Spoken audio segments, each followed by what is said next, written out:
আজকে এক বান্ধবী ফোন দিছে, চলো আরেক বান্ধবীর বাসায়। তো যেহেতু আমরা 3 বান্ধবী, তো 3 বান্ধবী একসাথে হব। অনেক দিন পরেই একসাথে হচ্ছি, নানান ব্যস্ততা আর কারণে আসা হয় না।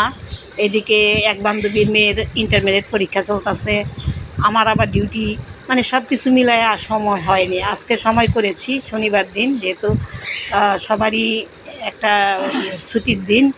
তো আসলাম, আসার পরে এই বান্ধবী কয় যে তোমার হাতে শুটকির ভর্তা না খেলে তো জমবেই না।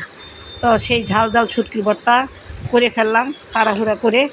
তা ও হাঁসের মাংস রান্না করলো, আমি শুটকির ভর্তা করলাম ঝাল ঝাল। তারপর নদীর তাজা মাছ চচ্চড়ি করলো, আর মাসকলার ডাল ডিম দিয়ে করলো। বেশ ভালোই লাগলো খাবারটা। তো 3 জন মিলে একসাথে খুব মজা করে খেলাম। আর আমি তো সব কিছুর মধ্যে শুটকির ভর্তা সাথে মিশিয়ে খাই, এটা আমার একটা অভ্যাস। শুটকি আমার খুবই ফেভারিট। তা ও বললো যে তোমার হাতে শুটকির ভর্তা দারুণ মজা, আমি এটা রেখে রেখে খাবো, একটু বেশি করে বানিয়ে দিয়ে যাও। তা বানালাম, 3 বান্ধবী খেলাম খুব মজা করে। তো আজকের দুপুরটা বেশ ভালোই কাটবে, বিকাল পর্যন্ত আসি, সন্ধ্যার পরে যাব। 3 বান্ধবী গল্প করব, একটু দিনের গল্প জমে আছে সেগুলি করব।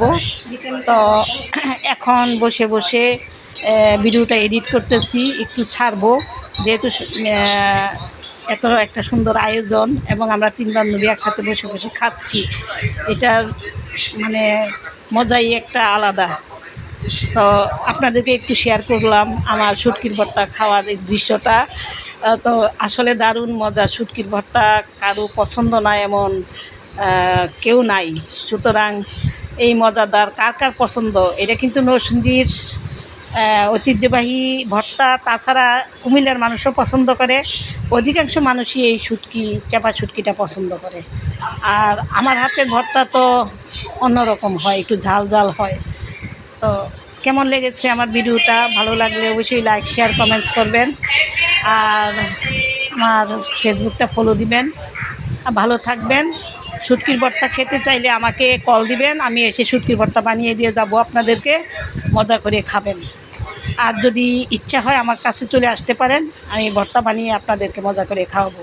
ভালো থাকবেন, সুস্থ থাকবেন। আল্লাহ হাফিজ।